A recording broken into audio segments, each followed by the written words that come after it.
बच्चों, आपका स्वागत है आपके अपने YouTube channel hard and deep physics with Hardeep sir. आज एक बहुत ही लंबे समय के बाद हमें समय मिल रहा है और हम लंबे समय के बाद दोबारा से एक स्टार्ट कर रहे हैं सीरीज़ आपके नई वीडियोस की। तो स्क्रीन रिकॉर्डर से ही हम आपको वीडियोस जो हैं आने वाले टाइम की, ताकि आपको नोट्स भी अवेलेबल होते रहें, करवाने वाले हैं। काफ़ी वीडियोस अपलोड हो चुकी हैं और अब हम बीएससी क्लासेस की और +2 की कुछ इम्पॉर्टेंट वीडियोस टॉपिक्स की डालने वाले हैं, स्टार्ट करने वाले हैं। आज का हमारा आइंस्टीन की स्पेशल थ्योरी ऑफ रिलेटिविटी जो चैप्टर है, उसका टॉपिक रहेगा लॉरेंज ट्रांसफॉर्मेशन, यानी कि लॉरेंज रूपांतरण। लॉरेंज ट्रांसफॉर्मेशन को हमें समझना है। लॉरेंज रूपांतरण सबसे पहले केवल इतना ध्यान रखो कि ये किस पर लागू होता है। तो लॉरेंज रूपांतरण जो होता है वो सबसे इम्पॉर्टेंट चीज़ है कि ये लागू होता है उन सभी फ्रेम्स के ऊपर, उन सभी तंत्रों के ऊपर जो फ्रेम्स की वेलोसिटी लगभग लाइट की वेलोसिटी के लगभग बराबर होती है, जो प्रकाश के वेग के लगभग समान गति करते हैं, वेलोसिटी ऑफ लाइट से मूव करते हैं, उनके लिए लागू होती है। ठीक है ना। अब इसके लिए हम क्या करता हूँ, दो फ्रेम ले लेता हूँ। एक फ्रेम मेरे पास क्या है, ये एस फ्रेम है, और दूसरा फ्रेम मेरे पास क्या है, ये एस डैश फ्रेम है।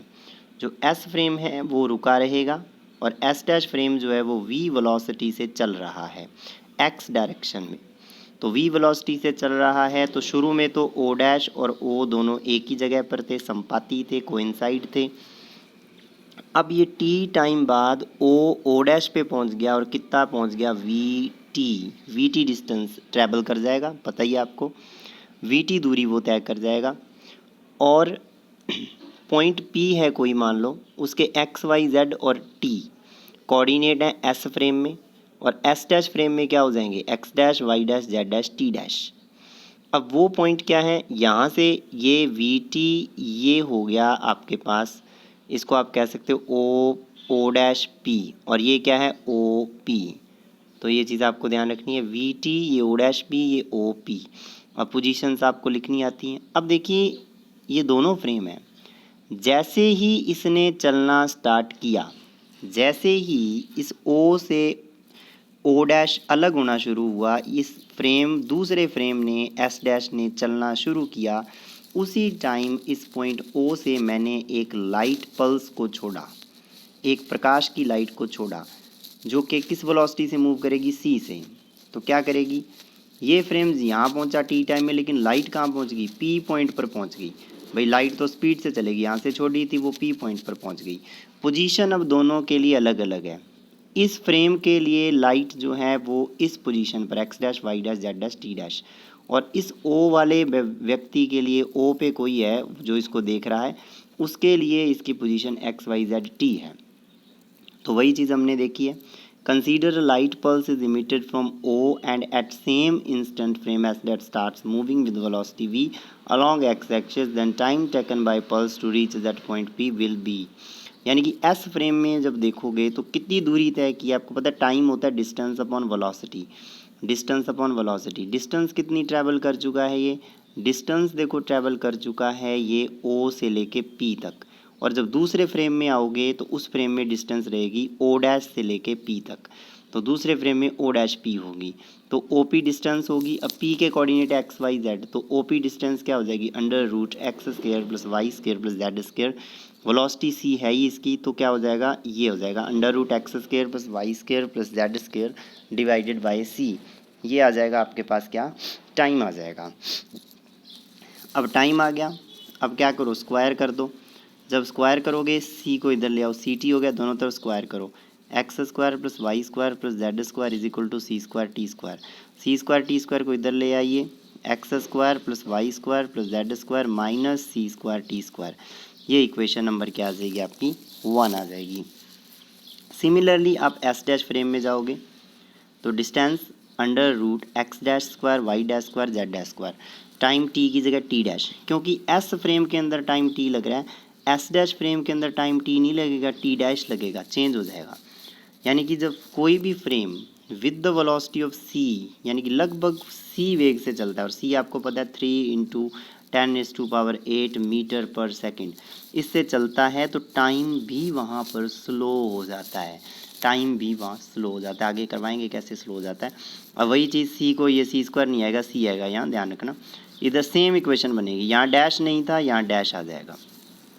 अब कहते अगर गैलीलियन ट्रांसफॉर्मेशन लगाया जाए, तो गैलीलियन ट्रांसफॉर्मेशन आपको आता है, और गैलीलियन ट्रांसफॉर्मेशन में क्या होगा, x dash is equal to x minus v t, और होगा भी, आप खुद देख सकते हो, v t plus O dash से हमेशा पोजीशन होती है एक्स डैश, और इससे होती है हमेशा एक्स।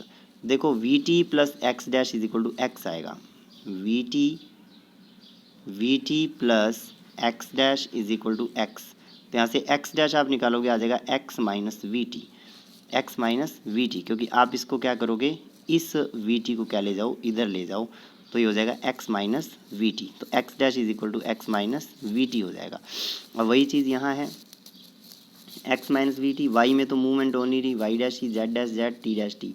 अगर ये चीज़ यहाँ पुट कर दें इक्वेशन 2 के अंदर, अगर इस ट्रांसफॉर्मेशन को पुट कर दिया जाए, अगर पुट कर दिया जाए एक्स डैश को ये, वाई डैश को वाई, जेड डैश को जेड और टी डैश को टी, तो ये इक्वेशन बन जानी चाहिए, तो ट्रांसफॉर्मेशन सही है।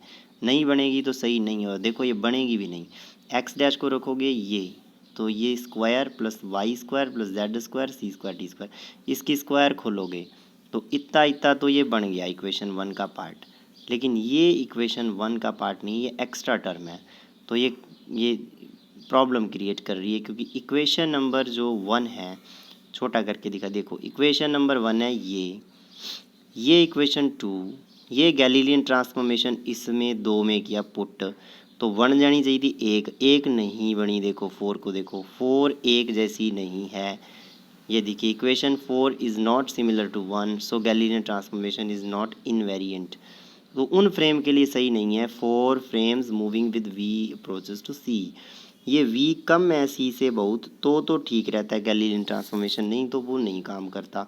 इसका मतलब गैलीलियन ट्रांसफॉर्मेशन की जगह कुछ और ट्रांसफॉर्मेशन करना पड़ेगा, तो वो होगा लॉरेंस ट्रांसफॉर्मेशन। तो लॉरेंस ने क्या माना कि भाई वाई डैश जेड डैश तो ठीक है, वही पढ़े हैं, लेकिन दिक्कत आ रही है एक्स डैश में और टी डैश में। तो उसने एक्स डैश को माना alpha x plus beta T, और टी डैश को माना gamma x plus delta T. अब अल्फ़ा बीटा गामा डेल्टा 4 है, चारों को बना देना है एक, कि अल्फ़ा बीटा गामा और डेल्टा चारों में रिलेशन बना के यहाँ कर देना है पुट, सारी इक्वेशन आ जाएगी अल्फ़ा में, बता रहा हूँ मैं, सारी इक्वेशन आ जाएगी अल्फ़ा में। और बता दूँ, अल्फ़ा तो अल्फ़ा ही रहेगा, बीटा की वैल्यू आनी चाहिए, बीटा बराबर अल्फ़ा वी आएगा, ठीक है। उसके बाद गामा, ठीक है, डेल्टा तो अल्फ़ा के ही बराबर हो जाएगा, और गामा हो जाएगा v alpha by c square. तो ये मैंने पहले ही वैल्यू बता दी कि इसकी ये वैल्यू आनी चाहिए, इसकी ये वैल्यू आनी चाहिए। अब ये वैल्यू इसकी आएगी कि नहीं आएगी वो देखनी है, तो अब इसको अपने देखते हैं। तो उसके लिए देखो आप एस फ्रेम से देखो, एस फ्रेम से। अब जब आप एस फ्रेम के ओ बिंदु पे बैठ के देखोगे, तो एस डैश आपको किस वेलोसिटी से चलता दिखेगा, वी वेलोसिटी से, यानी कि ओ डैश पॉइंट किस वेलोसिटी से चलता दिखेगा, वी वेलोसिटी से, पता ही है सबको।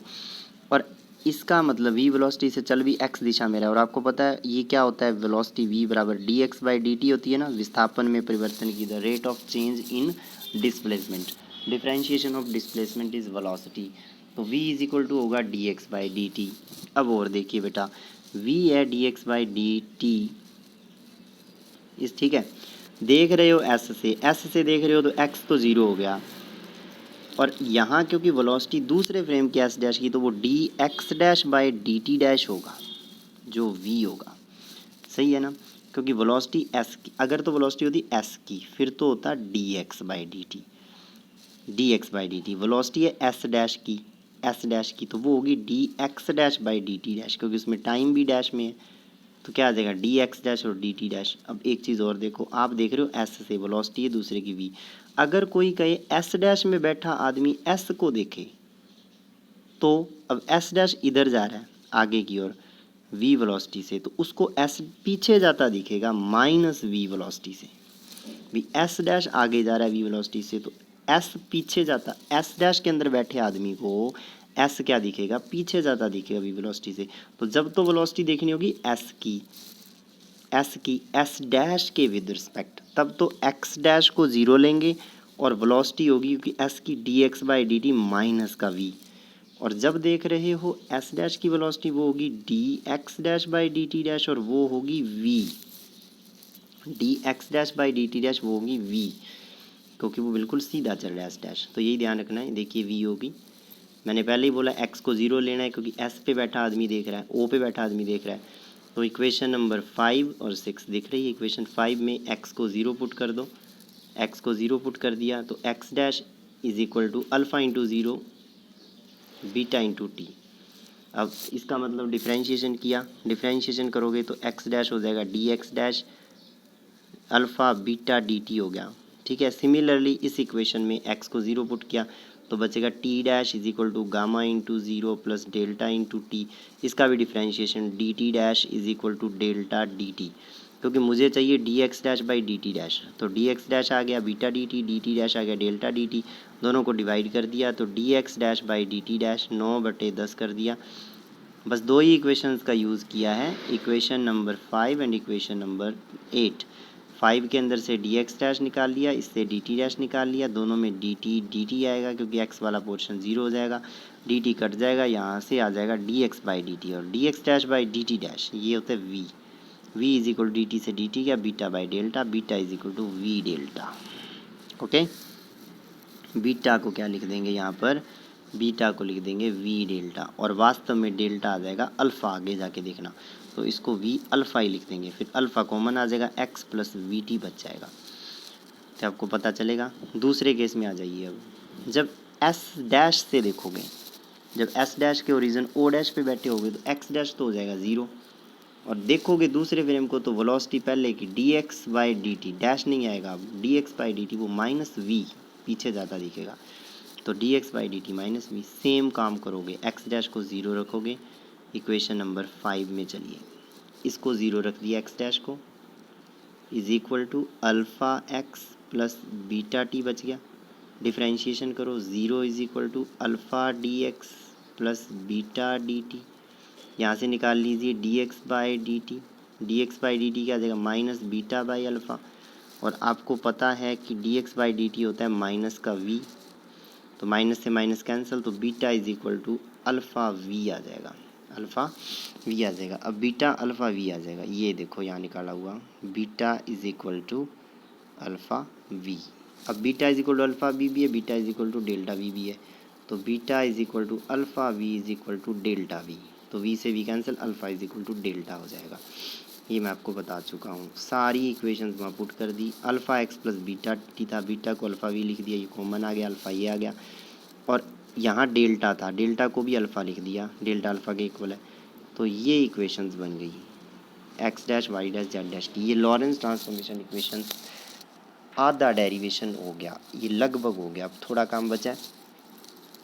X dash y dash z dash t dash सारी वैल्यूज़ इसमें रख देंगे, x dash square y dash square z dash square minus c square t dash square is equal to zero. Equation number 2, x को ये रख दिया, x dash क्या आएगा alpha square x plus v t का होल स्क्वायर, वाई को y इसको dash z square minus c square, और टी की वैल्यू ये वाली gamma x plus alpha T की होल स्क्वायर बराबर ज़ीरो। इसकी होल स्क्वायर खोल देंगे, इसकी होल स्क्वायर खोल देंगे, जो जो कॉमन आएगा ये देखो यही लिखा है, होल स्क्वायर खोल दी, ये बन जाएगा। जिन जिन स्टेप से कॉमन आ रहा है एक्स स्क्वायर वहाँ से कॉमन निकाल लो। इसकी खोली थी x square plus v square t square plus 2x v t, y square z square वैसे ही minus c square gamma square x square alpha square t square plus 2 gamma x alpha t. X square common ले लिया, देखो ये alpha square x square और ये minus c square gamma square, ये इतना बच गया। वाई स्क्वायर जेड स्क्वायर वैसे का वैसे। अब टी स्क्वायर कॉमन लेंगे तो यहाँ देखो टी स्क्वायर जब कॉमन लोगे तो ये अल्फ़ा स्क्वायर मल्टीप्लाई होगा वी स्क्वायर से, तो alpha square v square minus c square alpha square से होगा तो वहाँ भी टी स्क्वायर। और बाकी जो स्टेप बच गया ये वाला और ये वाला, उन स्टेप को अलग लिख लिया। तो अब देखिए ये फाइनली बन जाएगी, फाइनल इक्वेशन है ये। इसको कंपेयर कर दो उस इक्वेशन से, किससे, पहली इक्वेशन से, x square plus y square plus z square minus c square t square is equal to 0। तो एक्स स्क्वायर का कोफिशिएंट है 1, और आप यहाँ देखिए एक्स स्क्वायर का coefficient alpha square minus c square gamma square हो गया 1। देखो नीचे 15 इक्वेशन।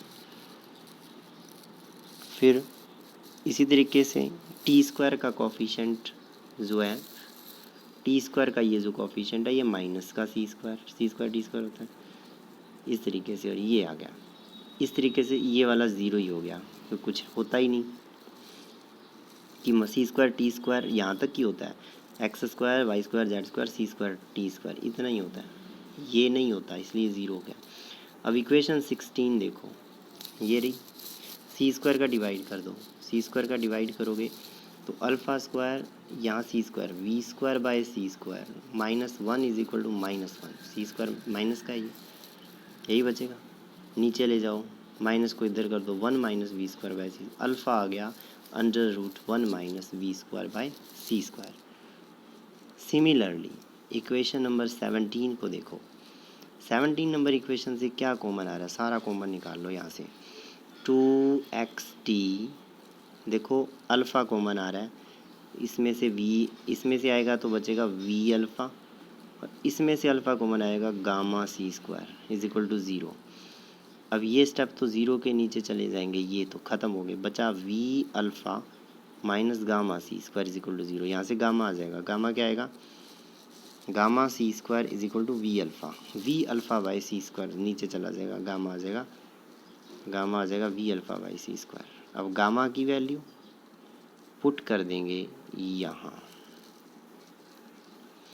यहाँ पर। अब बाकी तो सब था, अल्फ़ा की वैल्यू मुझे पता है, अब 1/√, याद रखनी है, 1 minus v square by c square, ये अल्फ़ा की वैल्यू है।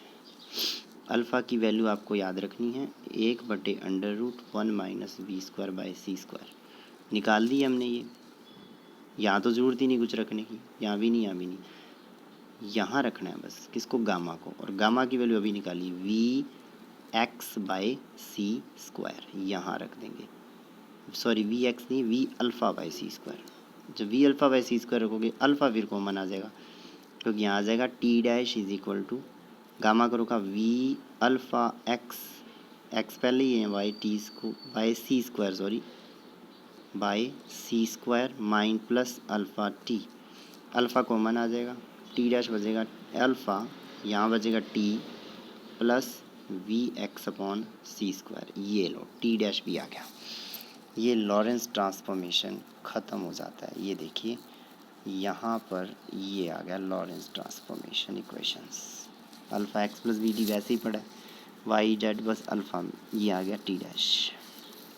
कॉपी में अच्छे से नोट कर लें इसको, नोट्स, बाकी पीडीएफ मैं ग्रुप में भेज दूंगा। और ये देखो इन्वर्स लॉरेंस ट्रांसफॉर्मेशन इक्वेशन, जहाँ पर प्लस है वहाँ पे माइनस कर दो, यहाँ डैश नहीं है वहाँ डैश, ये देखो इधर डैश है, सारे डैश है ना, और इधर देखो सारे विदाउट डैश हैं। इधर देखो एक्स टी है, एक्स डैश टी डैश हो गया, y dash z dash t dash x dash हो गया, और प्लस थे दोनों माइनस हो गई है। ओके, ये आ गई इन्वर्स लॉरेंस ट्रांसफॉर्मेशन। और अल्फ़ा आपको याद, अल्फ़ा का तो रट्टा मार लीजिए, क्रैमिंग जिसको, पूरा इस तरीके से इसको गोड़ दो, ठीक है। ये लॉरेंस ट्रांसफॉर्मेशन हो गया। तो मेन काम हमने क्या किया है, दो इक्वेशन है, एक ये बनेगी x square y square z square minus c square t square is equal to 0, और एक इक्वेशन बनेगी जिसमें डैश डैश डैश डैश होगा। गैलीलियन ट्रांसफॉर्मेशन पुट कर देंगे, अल्फ़ा एक्स डैश को पुट करोगे x minus v t, y dash को वाई, जेड डैश को जेड, टी डैश को टी पुट करोगे, पता चला डैश वाली बिना डैश वाली उसमें इक्वेशन 1 में 2 कन्वर्ट नहीं हो पाती, तो कहते एक नई चीज़ माननी पड़ेगी। एक्स डैश को मानेंगे alpha x plus beta t, y dash को वाई, जेड डैश को जेड, और टी डैश को मानेंगे alpha beta gamma, gamma x plus delta t. सारे पुट कर देंगे वहाँ ही, दोबारा उसी क्वेश्चन 2 में सॉल्व करेंगे, 1 से कंपेयर करेंगे, वहाँ से आंसर आ जाएंगे। तो ये आपका लॉरेंस ट्रांसफॉर्मेशन है। थोड़ा लंबा लेक्चर है, आराम से कॉपी में नोट करें, पक्का आता है ये बीएससी क्लासेस के अंदर। कंपटीशन में क्वेश्चंस बड़ी ज़रूरी हैं। लॉरेंस फिट्जरलैंड अगली वीडियो में मैं आपको कराऊंगा। अच्छा लगा वो वीडियो, चैनल सब्सक्राइब करें, शेयर करें। बहुत बहुत धन्यवाद।